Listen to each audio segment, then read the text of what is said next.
Yeah, I know it's late. We read A Court of Mist and Fury, and I know it's been a while since I posted a book review. It's not because I forgot how to read, I just don't do it as often as I used to. But I was kind of shocked how much I like this book compared to ACOTAR, or A Court of Thorns and Roses. ACOTAR's fine. It's the most 3 out of 5 book I've ever had. It's fine. There's nothing about it that makes it stand out too much.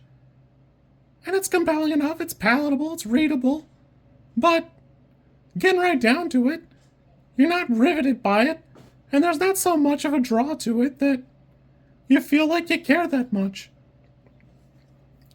A lot of ACOTAR is tied up in planting the seeds and getting the field ready.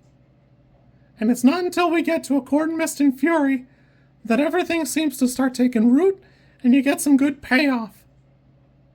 Everything here has such a great natural progression, and I knew that I would come to dislike Tamlin over time, but even on its surface, up until the time really comes, it's kind of hard to tell why.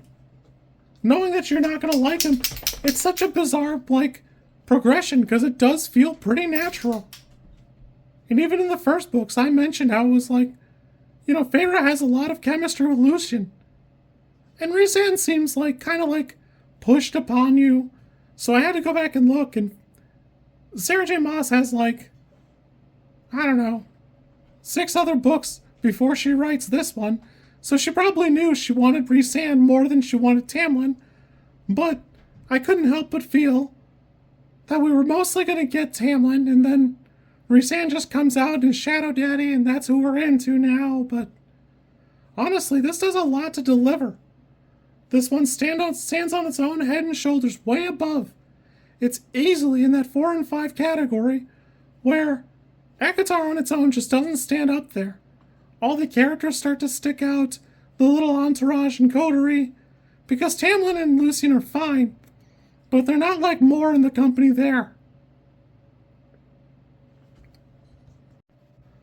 It does a great job of subverting everything where it'd be super easy to have ACOTAR 2 just be more of ACOTAR, more of the fallout from Amarantha and all these things, and it does a pretty good job setting itself apart, giving you a little bit of a glimpse, a great look at the Night Court, a little bit of the water one, whatever that one was, and you can kind of look backwards on the Spring Court, but that one seems like the Vanilla Court by comparison, even though as time goes on, you'll see there's some odds and ends. There's some cool stuff going on.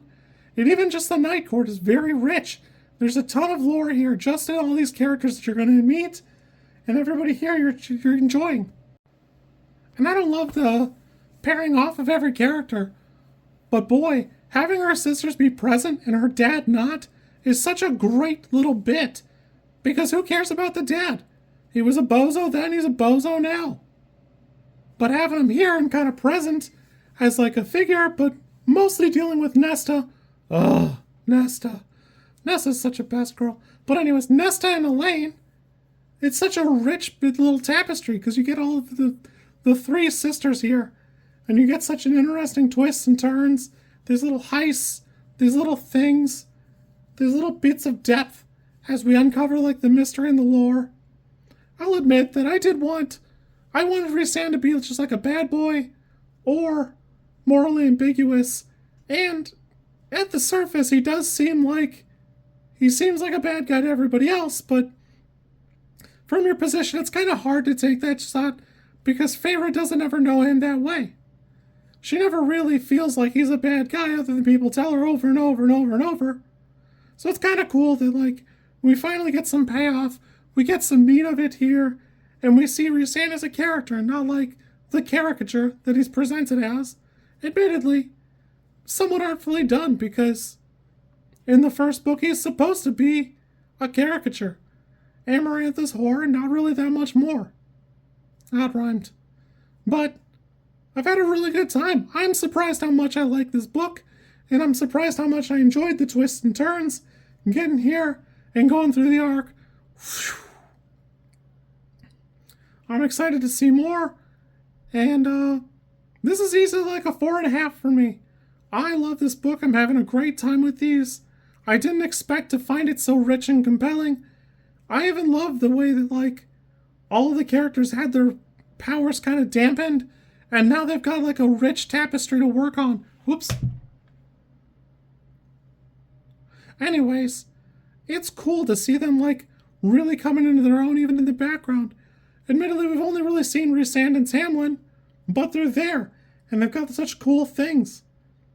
The bat creature, hold on, I can't remember his name. I found it, it's the Ador.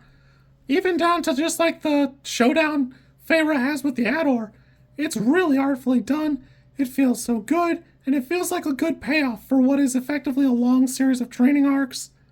I will admit, it does feel kind of like a rushed climax here, but the first book kind of felt that way too. The meeting with your boy in Highburn, it just feels like we're rushing through, but I don't know how much of like the journey we really could have sat through, and it's fine. It's still really good. I just wish it didn't feel like we breezed right through it. Great climax, great payoff, and I'm excited to go move on. We're gonna check out Wings of Ruin, and one day eventually I'll review that too. Hopefully it stays this good and keeps the energy, because I'm having a great time. Oh, Nesta. You really are the besta. One kind of minor set of quibbles. I don't like it when a fantasy novel says couch, sword, or clock. I understand that, like, I'm on book 3, so the clock thing is canon, like, clocks are a thing, but they wouldn't have been to Feyre. She very clearly did not grow up with clocks. And then, like, sword just feels lazy. I want to know what kind of sword. In a fantasy novel, it should always tell you. You should have some idea what kind of sword they're using.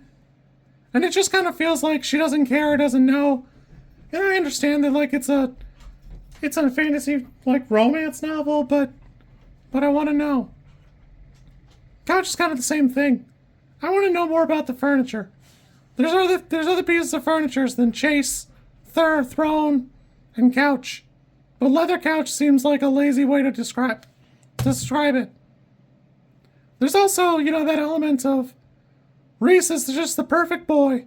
Once you get to know him, he's just perfect. And I don't know, it's fine, but there could be some more nuance there. Still having a good time, still having fun, but minor quibbles. I hate when Feyre describes what time it is. Oh, you don't know how to read, but you know how to check out a clock? Shut up, nerd.